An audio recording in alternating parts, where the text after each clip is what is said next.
Hi, this is A Smaller Life, a podcast hosted by me, Saskia de Feiter. I am a small business owner who wants to grow by going smaller and choose better to do better. Join me on my journey where I figure out how I can make my needlecraft business relevant in this era and in my personal life.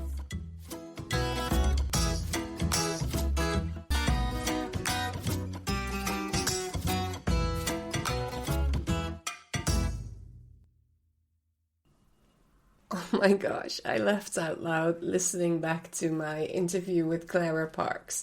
It was our first conversation in sound and it was awesome. Le Grande Dame of Wool has a way of talking about serious issues in such a fun way. This talk was recorded and shared with the Yavol community in the late summer of 2021, but I'm so happy to share it with all of you now. We talk about trade-offs, compromises we make as conscious knitters, how the industry is built and how we can keep it going, and about our heart's work, eating chips on YouTube. I still have to laugh about this whole talk. If you want to be in on fun things first and support the podcast, join the community via community.ja-wol.com. I have 2 copies of Vanishing Fleece for the first 2 people that join and send me a DM in the community saying, I want to learn more. But first, let's listen to Clara. All right. How may I help you this morning? Well, Miss Parkes, we were just talking quickly before about your extensive resume, CV, whatever you might call it. And it's a long one. So obviously with the podcast, I do the podcast type thing, whereas a host, I do this introduction of you with lots of bells and glitters and stuff. But I also like it if you can introduce yourself to all the people that are listening that are not necessarily in the knitting world and are not in the loop, as they say. So is it even possible a short introduction of who you are and what you do? Short-ish. Yeah. Well, hello, fans of Saskia. Or would it be, did I pronounce your name? Because we've always texted each other. Yeah, so it's true. Saskia. Saskia. Really hello, yeah. FOS, or fans of Saskia. Friends, fans, family. Let's see. Okay, so I am me. I'm Clara. I'm the name that is attached to this. I am a writer. The really short would be I write, I sniff yarn, I live in the country, I bake cakes and build bonfires outside, but my passion is fiber and yarn, more even than the finished product. I'm just really, really fascinated with the materials. Yes. And I've been writing about it for like 20 something years. So that is really short. That's I know. Do you want it to be longer? Yeah, a little bit. That's the super short. Okay. So, well, I guess the journey would be like right out of the university, kind of a lost person who majored in art history and French, which are very useful degrees, and kind of a collision of things and an early tech bubble burst and a spiritual realization that I didn't want to be in a city. I wanted to be up here in Maine by some land that's very important to me. So we left and we moved to Maine. And in 2000, just as a side thing, I started writing yarn reviews. And it just felt so deeply spiritually satisfying after writing about client-server database technology that I didn't understand anything about. Finally, now I sort of get what I was writing about, data warehousing. So, and I just kept writing, and from that came events that I led and then I would speak at, and then came books that I got to write, and somehow by hook or by crook, I started making yarn, and then I stopped making yarn, and I'm doing more adventures, and I'm just still here on this continuous strand of twisted fiber. Ooh, nicely put. I like the medium version. That's great. In 1974, when I was born, I have a PowerPoint presentation and a slideshow. I'd like to give. Do you have a link to that on that? Like, it's a 9-hour demonstration. That's fine. That's fine. Yeah. That's about the time it takes me to knit 9 hours. What would be 9 hours? Oh my God, a total full lace weight bodysuit? Me too. Absolutely, in my size. Yes, Yeah, absolutely. totally. 9 hours. Yeah, 9 hours and with yeah, nice. Like, Calais. yeah. A bedspread? What's the word? Cobweb. Yeah. Yeah. Curtains. Great. We'll put it in the show notes. Okay. For Yeah, everybody. my pattern. Cast on 1,000,000 stitches, knit until your fingers fall off. Rest in peace. Rest in peace wearing your cobweb.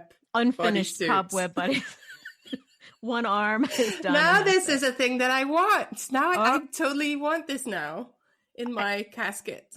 Totally naked lace cobweb. I have to think about the color though. As your work spans the whole wool and yarn spectrum, actually from sheep to usable items, but also from industry to consumer, you've written about everything, about all the fibers. That's why I really wanted to talk to you, because where can you find somebody that has that wide of a range of topics that you can talk about and still have a laugh about it? Because you have such a great sense of humor. And I think there's a lot of serious issues in our knitting world, in the yarn world, in the world in general. And I think we need to take them seriously, but we can also still have fun while taking them seriously. And I think you are a very, very great example of doing all of that. So here you are. Thanks for joining us.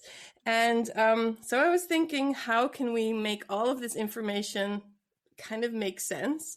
And I thought of it as a pyramid, where the bottom of the pyramid is the manufacturers of the yarns and the farmers, and then slightly you go up to the yarn businesses, and from the yarn businesses to the community, and then to the lone knitter.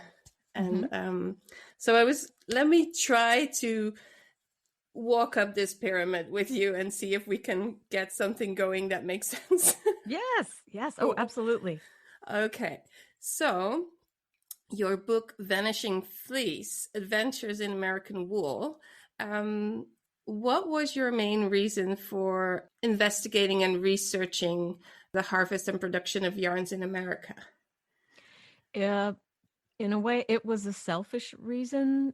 It was needing to make sure I understood what I was writing about, or else I felt like I would be a fraud. Or as I put it, I would be that really hoity-toity restaurant critic who can like make or break restaurants around the world, but when they get home, they can't even open a cereal box. Right. And I thought, without knowing this, I'm not being a fair judge of, just how hard it is to make yarn, and where can things go wrong, and why, and how common is that?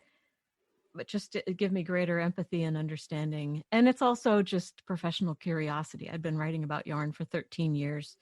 And I'd felt like, I could write a review in my sleep. I don't even have to knit the yarn. Like, whoa, I don't like, that's not good. So let's go back to school.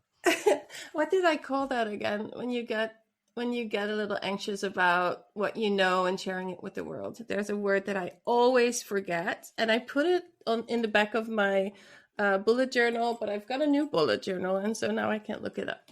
Imposter syndrome? Yes, thank you. Do you still get a lot of that? Oh, You can be honest. oh yeah. No, even saying no, like, yes, you do. No, I do. No, I feel like the minute I'm too confident, I'm in trouble, because like there's so much I don't know. And the minute you think that you do know it all, you're just closing your eyes to everything that you don't see. So yeah, the more you know, the more you know what you don't know. Yeah. Yeah. And do people test you? Are people like really mean and like, oh, here's Clara, she knows everything about wool. I bet she doesn't know this. People Sometimes. like that. But I know it's trying to, like, when I've done that or been tempted to do that, I know what I was trying to do was like, I really want to be friends with this person. And so I like, it's not coming from a mean place necessarily. No. Although sometimes people do have facial expressions that make me think Wow. Are Yeah. you? But no, when we used to gather in person, people would shove a yarn in my hands and say, I bet you can't guess what that is. And I Ah, like total anxiety because sometimes I would nail it, really weird esoteric things. But like, I don't know. Don't please. I'm going to yeah, disappoint. That's how yeah, I feel when people test me like, oh, please, I'm going to disappoint you no yeah, matter how this proceeds. yeah. By virtue of being a fallible human. Yes, yes. So And let's that's where a sense of humor really comes in handy with all those sides of the job, I think. what is it Mark Twain said? One of the best weapon is Um, a sense of humor, something yeah, like that. But yeah, it's true that that can cut yeah, through a lot. yeah. I It kind think of disarms people. Seinfeld said that. No, just kidding. No, just kidding. I Mark know Twain. that that Mark Twain, he's such a plagiarizer. Plagiarizer? Yeah, I saw that on Friends. plagiarious. Friends totally plagiarized.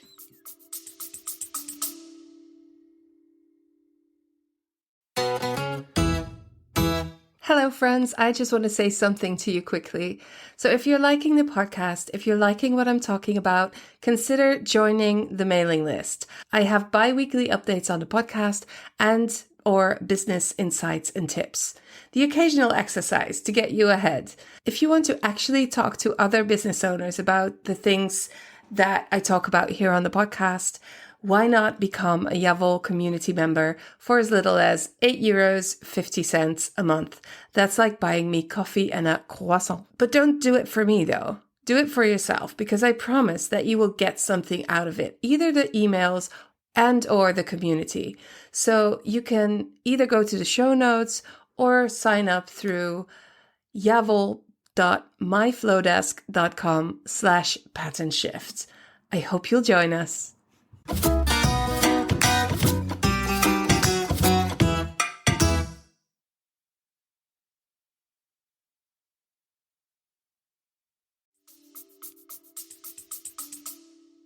Something. Yeah. So, but, and, I don't want it, I mean, people really need to read the book because it goes in so deep and you learn so much.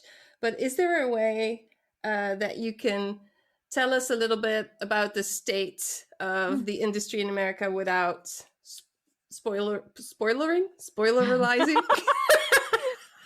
It's spoilerificating. Oh, sorry. Thank you Or for the past tense correcting is me. spal. I spalled it. Oh my god. Uh, Anywho, anyways. So so the but state, the state of the like wool where things are industry right in the now. US. Yeah. Oh, Are you hopeful or sad? I am hopeful. I am hopeful. I'm really happy to be talking to you as an international conversation because I was afraid people would think the book was like this nativist manifesto about make American wool great again. Like, no. Yeah. So just have to get that out of the way. Like this Yeah, is that was about, actually, yeah, let's dive into that after this. yeah. Yeah, as well. The state, I would say it's in some ways it's stronger than it was a couple of years ago, but we're still dealing with extraordinarily weak chains. Mm. But I'm seeing there's a little bit of energy bubbling around in there. It will never be what it was. I'm not into like, let's bring back the horse and buggy. Those were the good old days. But if I could just get people to check the label, and if Yeah. we could, right now, wool is what, 1.8% of all global textile fibers. My life would be worth something if I could even get it to like 3%. Yeah. I'm not trying to overnight Mm. transform things. But it's still in peril. Let's Yeah. just say. Yeah. And what would you say Europe is kind of the same, right? Or Probably. a little bit better in some Yeah. ways and then in other ways not. Oh no, Europe's terrible. America's Yeah. great. Got that figured out. No, no. I would say on the knitting front, I think I see Europe where there's like a 5-year lag maybe. And that is such a gross generalization. It's disgusting. It's Please fine. forgive me. It's This is fine. from my little window as somebody who went to the first Knit Nation in London in 2010 or something. Wow. And I taught a class on wool yarn, and like nobody wanted to take it. And it was just like, what? And so since then, there's been a shift. But I think from the wool production and standards and integrity standpoint, I think really great stuff is happening in Europe, and all the high tech production Yeah. stuff is going on there. I think the US is just kind of a victim of, synthetic fibers Hmm. they didn't come from here, but like we're quick to throw away anything old in favor of something new and shiny. Yeah. And so with less history to hold on to, we just threw it all away to jump on the shiny, squeaky plastic fiber boat. Yeah. But I think Europe has with a deeper history, deeper underpinnings, a greater respect for it, and they didn't throw it away quite as much as we did. Yeah. How's that? That's great. So, why do we actually need a happy and healthy industry? Is it even necessary? Why? Like, can we not just go on with what's going on and like take a little bit of a rest and knit more than tell a story? Yeah, just like who cares? Yeah, No. exactly. I think I know you know this too. It's in everyone's best interest. Yeah. Having just the number of people and the number of communities that are touched by supporting a natural fiber versus a synthetic one, it's brilliant. And it's you're not just supporting people and communities, you're supporting responsible land management, you're supporting the sequestration of carbon back in the soil. You're supporting keeping land green, because once it's taken out of farmland, at least here in the US, never goes back. Like that's it, the end, we're done. You're supporting continuing to make agriculture a viable industry, at a time when farms are closing left and right, at a time when farmers are retiring and there's nobody there to take up the slack and bring it on to the next generation. So, it's a heartbeat that is very, very much worth supporting.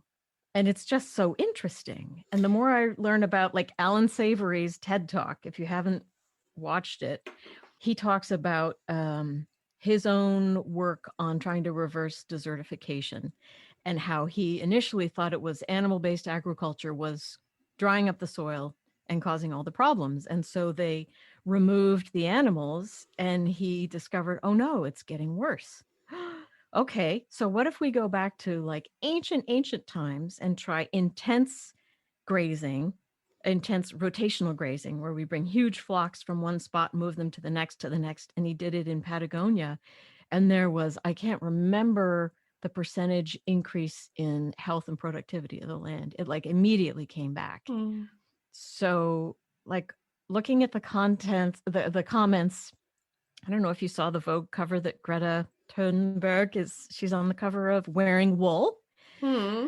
And a Manos del Uruguay sweater and a beautiful wool garment underneath, and people are like, is that vegan? She's a hypocrite if that's vegan. She's destroying the planet because animal-based agriculture is destroying the planet. And it's like, and that's cruelty. Well, do you know the cruelty involved in sourcing the materials for the battery in your iPhone? That's human cruelty. So anyway, just understanding the deep earth connection to these fibers and how that can actually help heal the planet, that's huge, especially right now. Although who cares, because we've destroyed it and it's done. So maybe you're right. We should just go hide under our beds. And knit to keep us calm, because that's what I was wanting to say as well, is that wool and the fiber and the knitting and all of the magic that involves this whole thing, like the chain from the beginning to the end, in every part of that chain there's magic. And I think even if I look around me myself, what do you say, around myself? Look around me?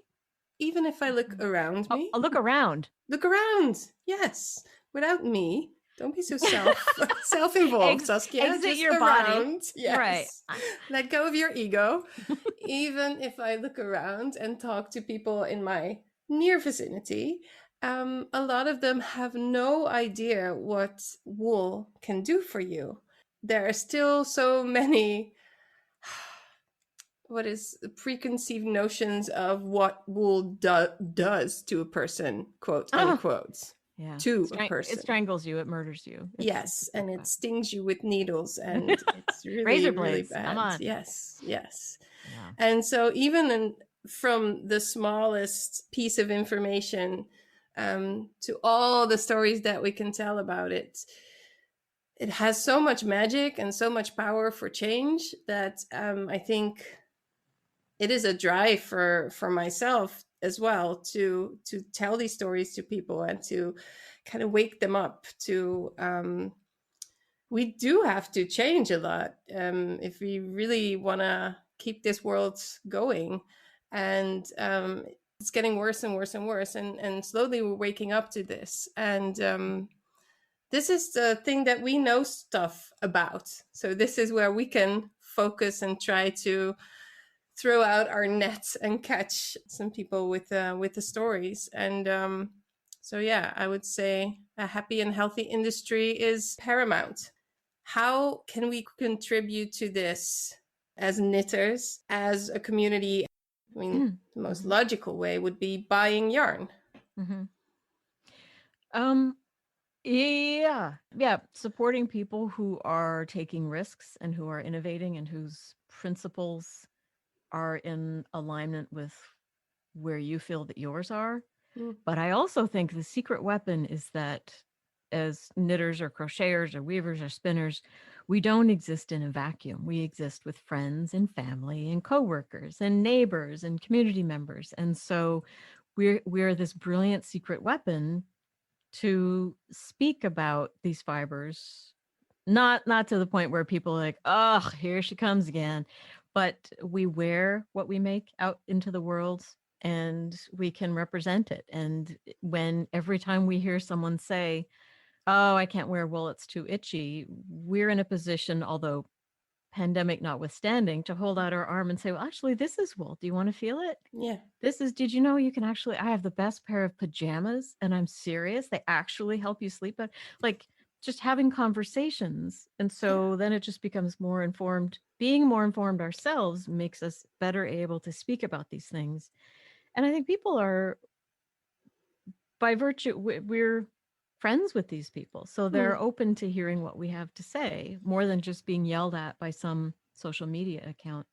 Yeah, exactly. Take it to a birthday party, and so much more fun to talk about than taxes, right?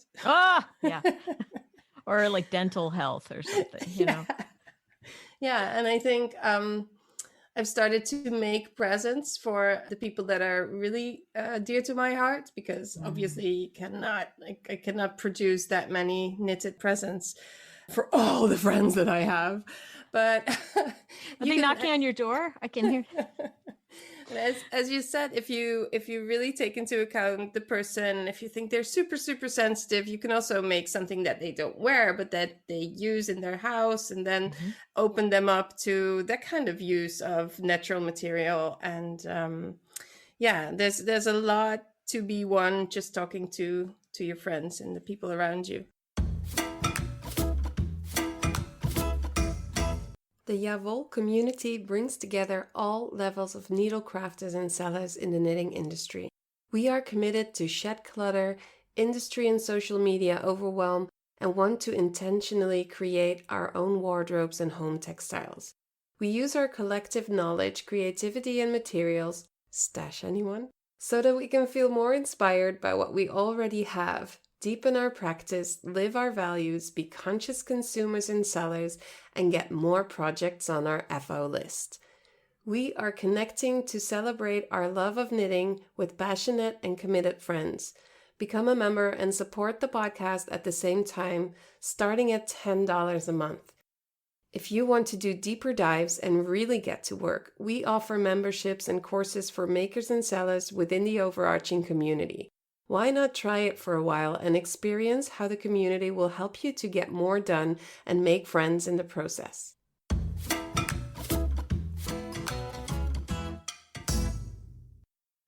And when we step up one step from the base of the pyramid, we're going up to the farmers and the manufacturers and the yarn businesses, big and small, the brands, the resellers, the dyers, the local yarn shops, and the pattern designers.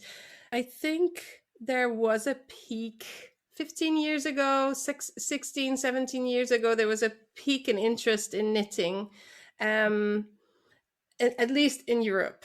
Because I think America was a little bit earlier with that, with the whole Debbie Stoller writing the Stitch and Bitch books. And Julia Roberts, that was the big... Oh, yeah. That she was a was big thing. Yeah.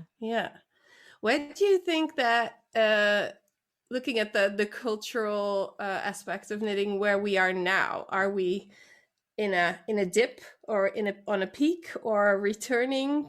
I don't know. I mean, the excitement that I have seen surrounding Tom Daley's knitting at the Olympics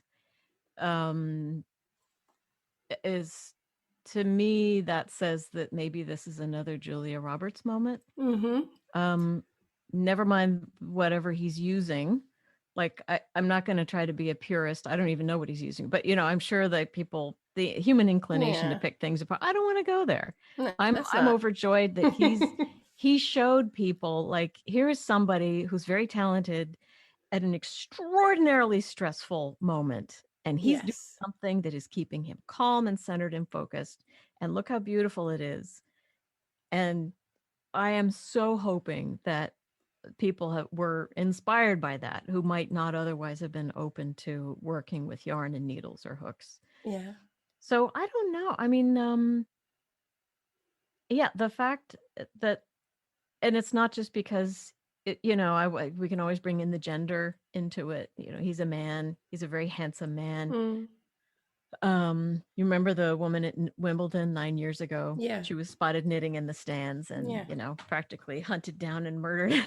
But I'd like to hope that we're in a good place.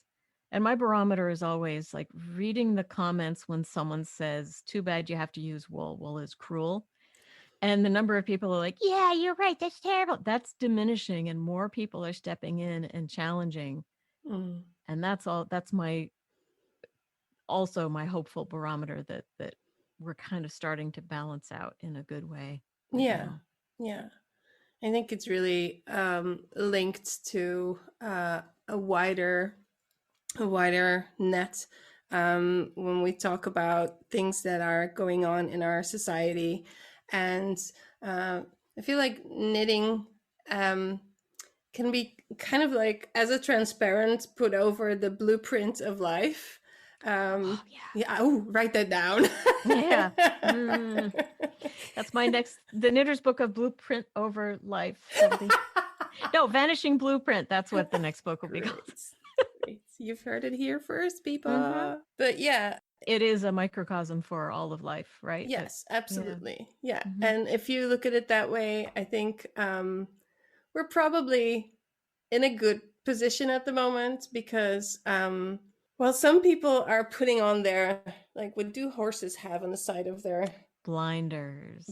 Some people are going into the world like this at the moment, and other people are putting on their glasses and like, oh shit, we're screwed.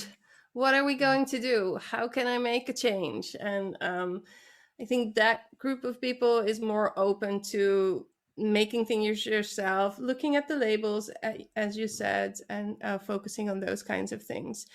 And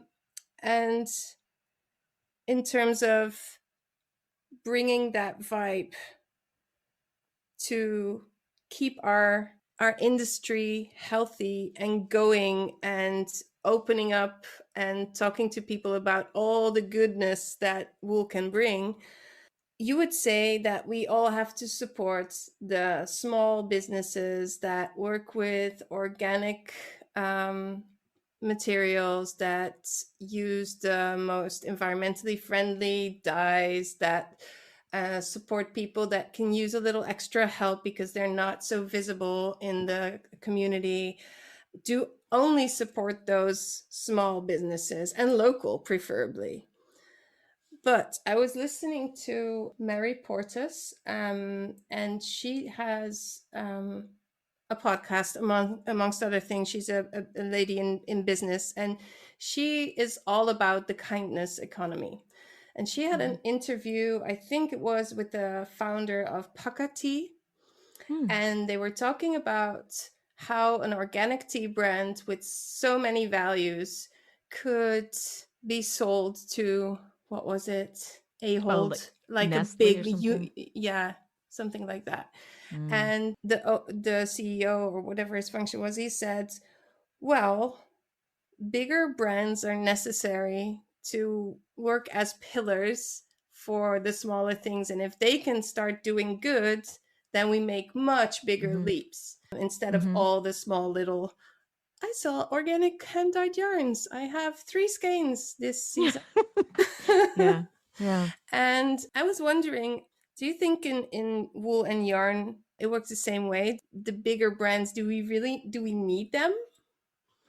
Oh, I think absolutely. It's an ecosystem. Yeah. And it's a chain of progression. And we need the bigger yarn companies to hold up the industry in bigger ways. For example, advertising in magazines, sponsoring events, using their larger clout to drive change where they can. I think it's an ecosystem with multiple points to it, from small to large, not all large and not all small. But I think we need to see the bigger companies. It's sort of like having mountains around us to know where our compass points are. And you Yeah. don't have to go toward that mountain. But to see, I don't know. I don't even know. It's a complex thing. I've thought about it a lot. Mhm. Can there be successful businesses, and successful defined by making a profit and be sustainable in that way, so that a business can keep on producing good yarns over a longer period of time and doing all of it right? Is that even a possibility? That is so hard to wrap your head around these things. And as I'm trying to inform the consumers, I think, as you are, to figure out what their personal values are, and Yeah. then like navigating on that. Mhm. I think that's where I found my solution for me Yeah. personally, because it's too complicated It unless you find one brand or business that does everything right for you and is local, and then never buy somewhere else again. In which case, have a great time. No, it's way too complicated, and that gets into kind of the black and white thinking that Yeah.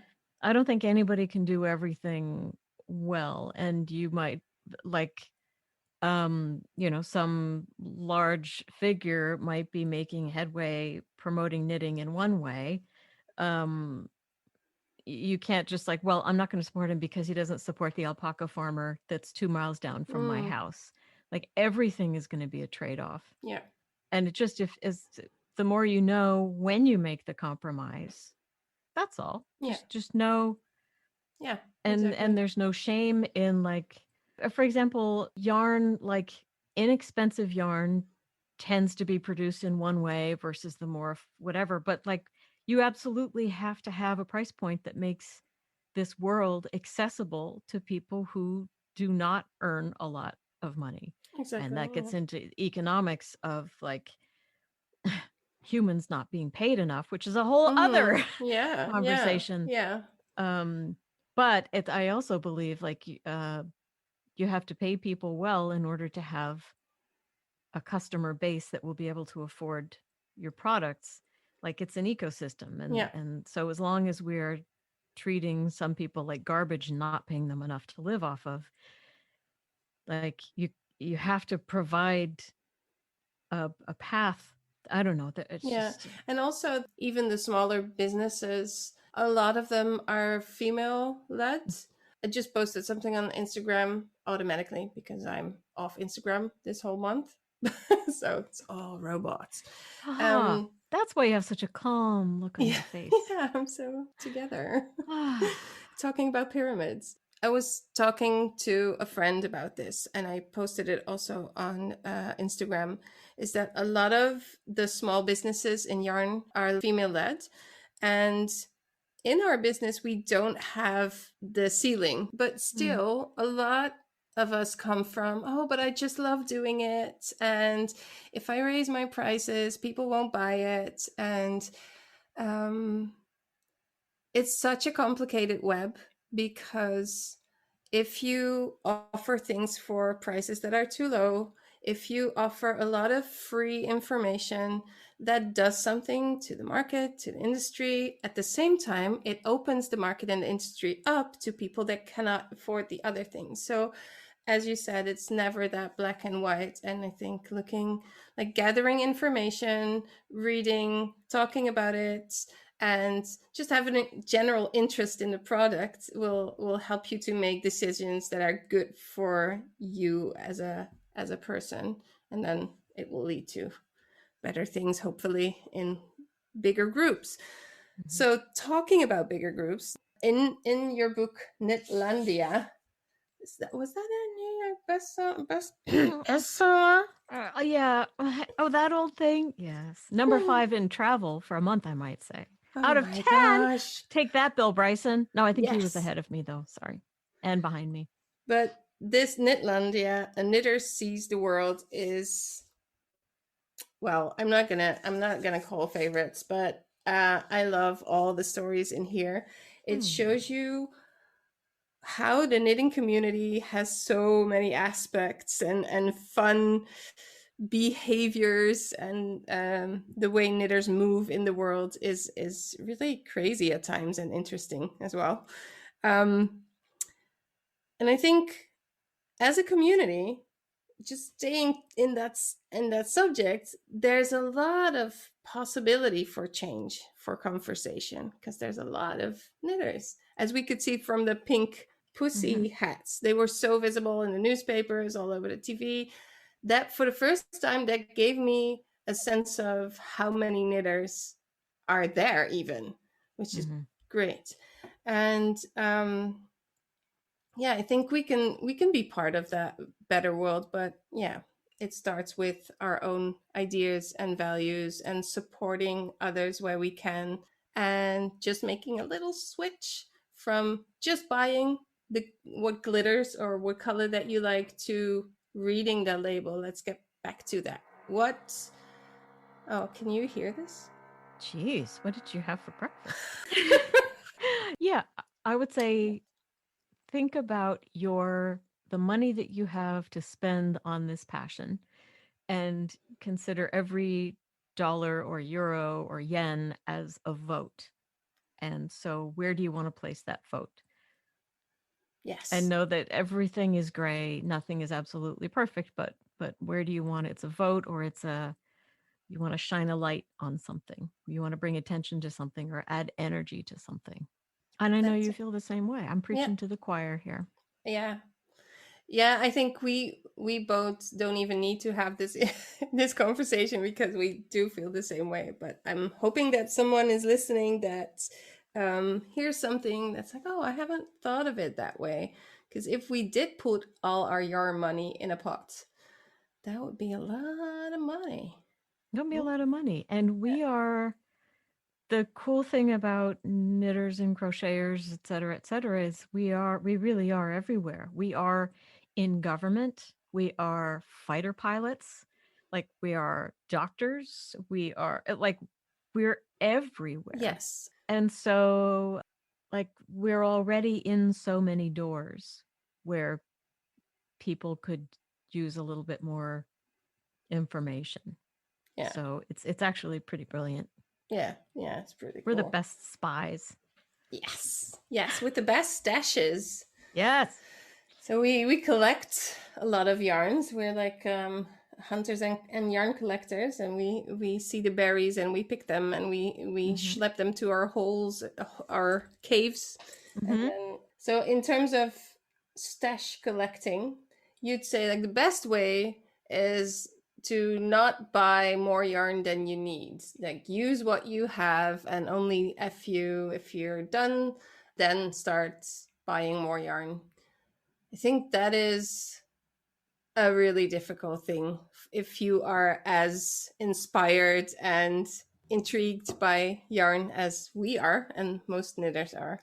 In A Stash of One's Own, another book you wrote, as Knitters on Loving, Living with, and Letting Go of Yarn, people share their stories about their stashes and how they relate to their stashes. Some have, well, they didn't throw everything away, but they gave a lot away. Other people have no guilt whatsoever. Some people live with a little bit of guilt, and there was even a story in there that made me cry. It is so personal. So there's no way we can really preach to people because we don't know who they are, what they need. So I think you're doing an awesome job informing people, giving them information. That's why I wanted to put that book together again, is to make sure people understood there is no right or wrong way. This is a phenomenon.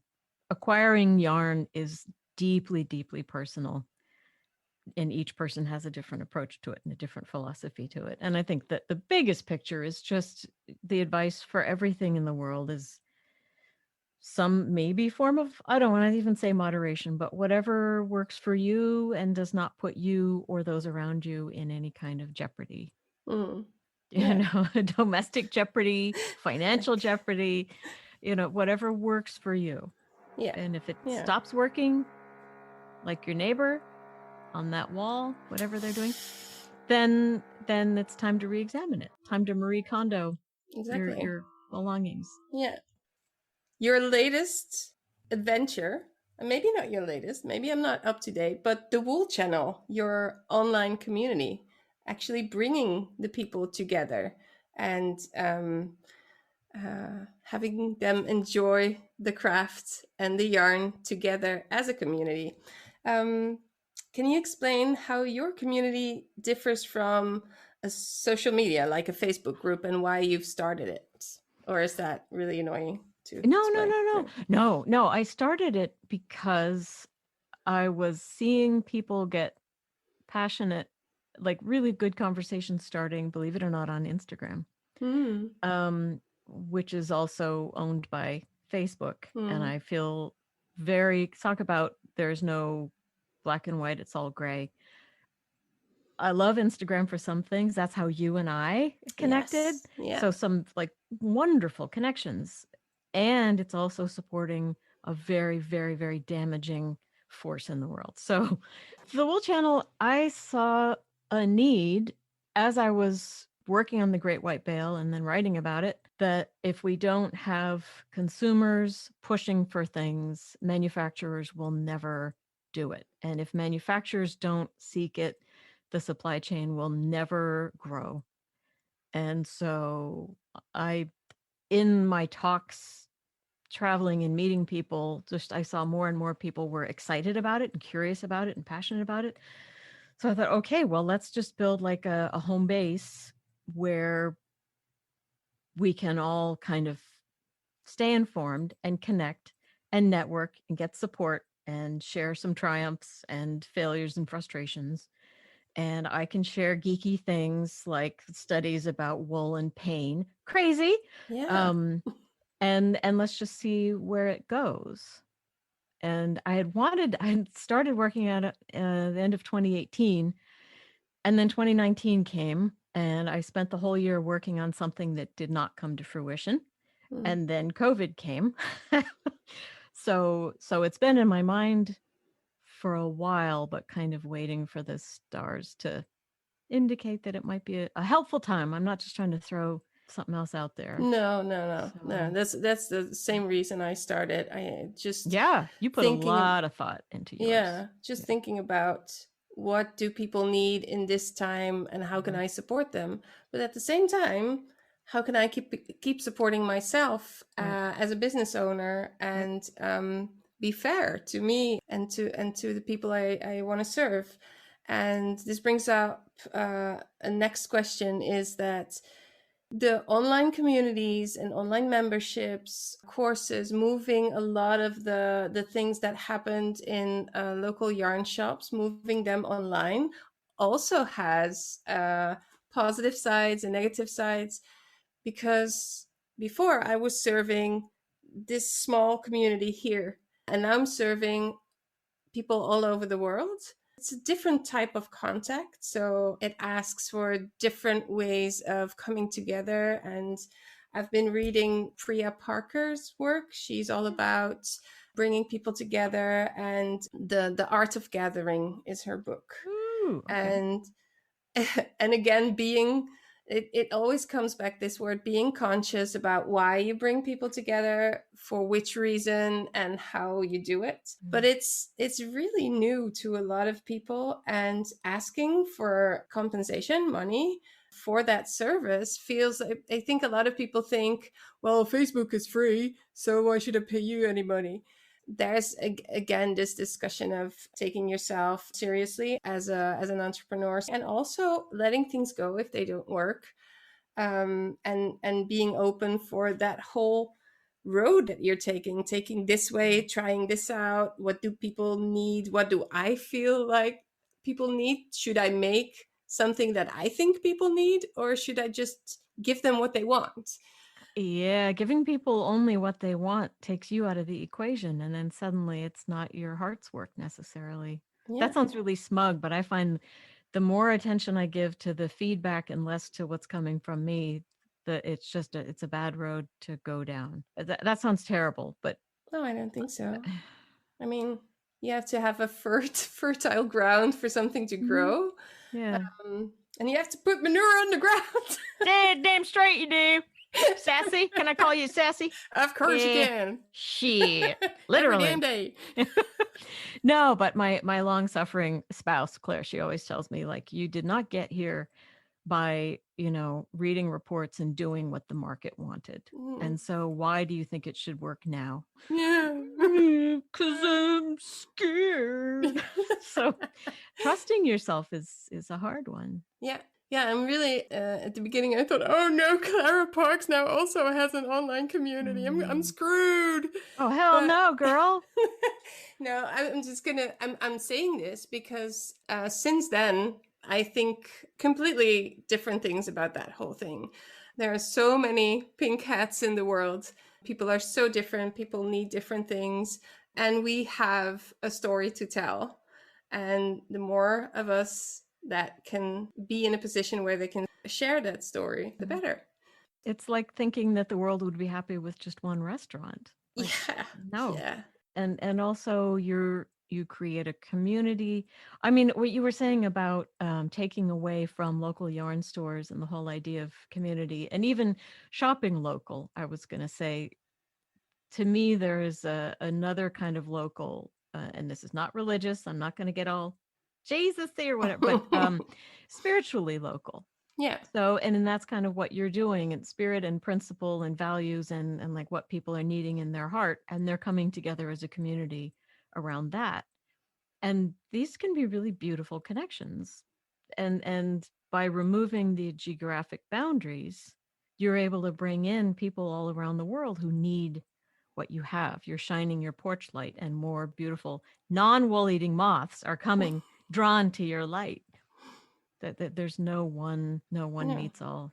Facebook is trying that, and yeah, see exactly. where that's getting them. Exactly. Yeah, well put. Yeah. Do you think due to the pandemic, things will change? Let's put it differently. What good do you see coming from the whole being in our houses for a long time? And what I was hoping would happen and would last, at least there has been a slight break in the mindless consumption, the entertainment of like people just going shopping. And even friends, they've told me later, like, oh my God, I have all this money. Well, they just realized they weren't going and buying just kind of sparkly things to make you feel better.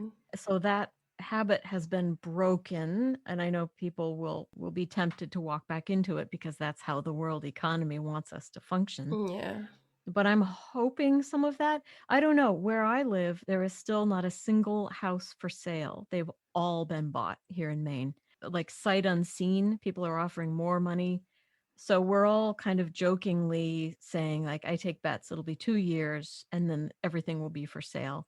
But I'm also kind of hoping that that won't be the case, and that people who went to the country and felt something very different are now able, now that they know they can work from home, they're able to be in places that are healthier for the soul. And they're also able to revive towns that have been slowly dying. Here in Maine, we just need to get internet access to these towns. That's the That would be only nice. Yes. problem. But yeah, towns that were like, my town has 910 people. So it's a huge difference. Like 7 new kids in school, that is a news article. Wow. So but it's good. And the more people who can be here, who want to be here in any of these smaller towns, Living that's what a smaller life. I would hope. I would hope. And I know that definitely saved me. I didn't realize how powerful nature could be to make you feel better. Yeah. I was like, oh, I want to go on another walk. Okay. But there's no coffee shop at the end of the walk. But then just this last year, just feeling so bad, needing to get out, just so anxious. And then walking through the woods and sitting by the ocean, and then suddenly realizing, oh, I don't feel quite as bad. Yeah. Oh, that's a long answer to your question, but I'm No, hoping people will hold on to a greater appreciation for nature. And then with that comes natural fibers. I feel like we have a nature deficit and we have a natural fiber deficit. And as long as we're clothing our bodies in grocery bags, essentially, like your system, your endocrine system, your body, all of your glands, they're just not, something's fighting with them. And if we can keep natural fibers on our bodies that breathe, that you talk about wool's magical qualities, it's a fire extinguisher. I mean, you're carrying an air filter and a portable fire extinguisher and compost if you hate it. Bury it in the ground. Exactly. And comfort. Yes. A lot of comfort. A lot of comfort. A heavy wool blanket, that became the thing that kept me from a lot of dark nights, was just a double wrapped Faribault wool blanket. Yeah. On the couch downstairs. We don't need that much, do we? No. I mean, I would challenge anybody, or I should pretend, oh no, I wear like a different thing every day for like 200 days before I go back to my own clothes. But like, what clothes have you worn in the last week? Put those in one spot and then look at everything else that is in your closet. Yeah. Time to kind of make a little bit more space. Yes, literally and figuratively. Yeah, yes. And the literal making space does help the figuratively making space a lot. Yeah, it clears energetic space. Absolutely. Yeah. So this is all a very lovely, zen, nice ending. But my last question is a little bit in a different mood. How can you be such a jerk? That's my question. Oh, I'm going to put lotion on for this question. This is exciting. Cool.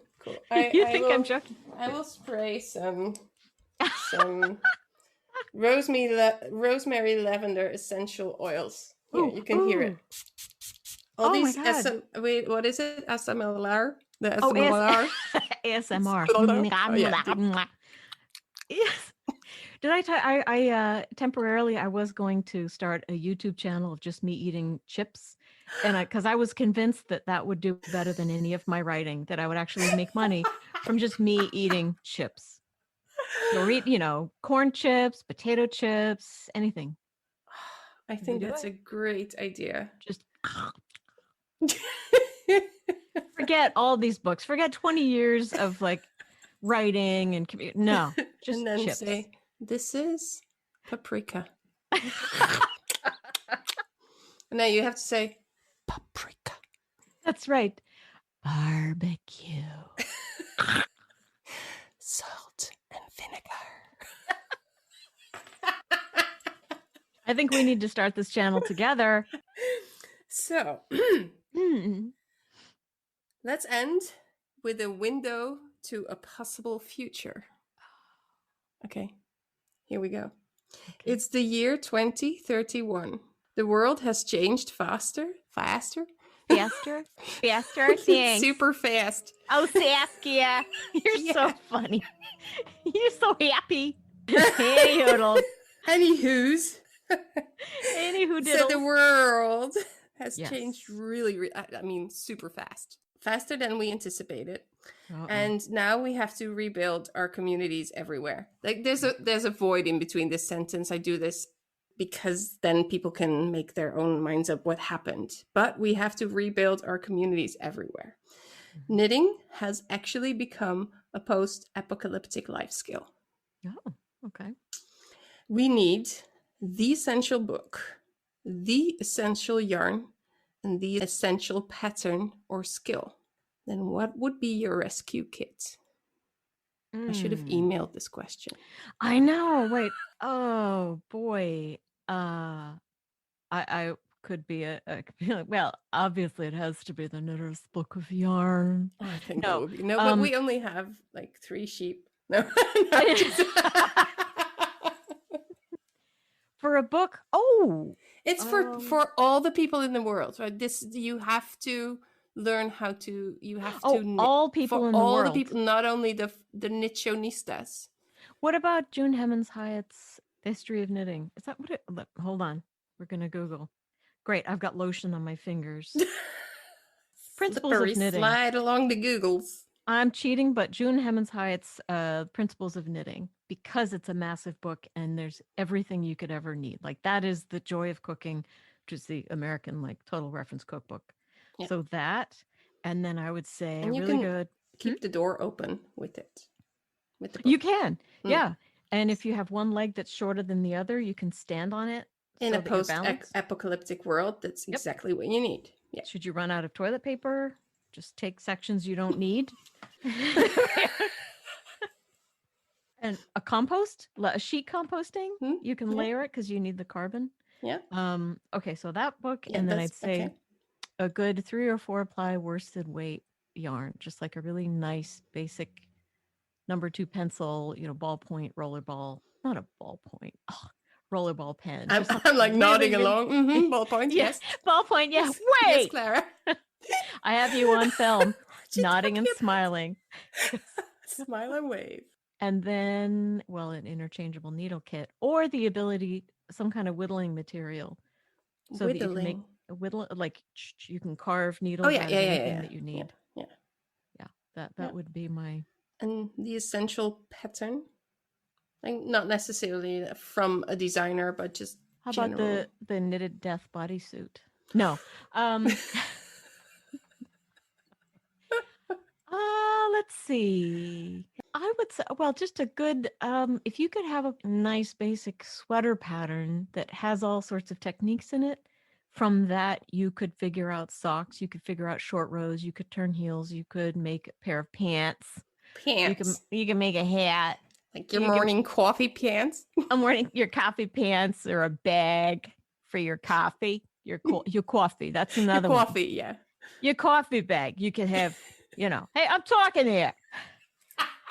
Yeah, because then you could also make the sweater as long as you need it to be, so it could become a dress if you should you find your beloved in this post-apocalyptic world, and should dresses be your thing, you could knit yourself a wedding.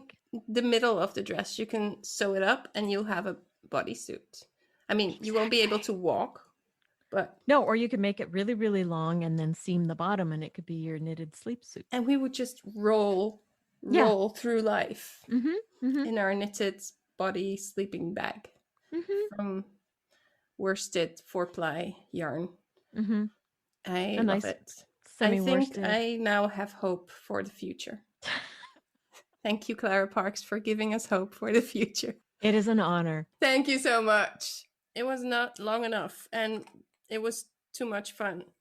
Next time we could do like knitting through grief and sad tales.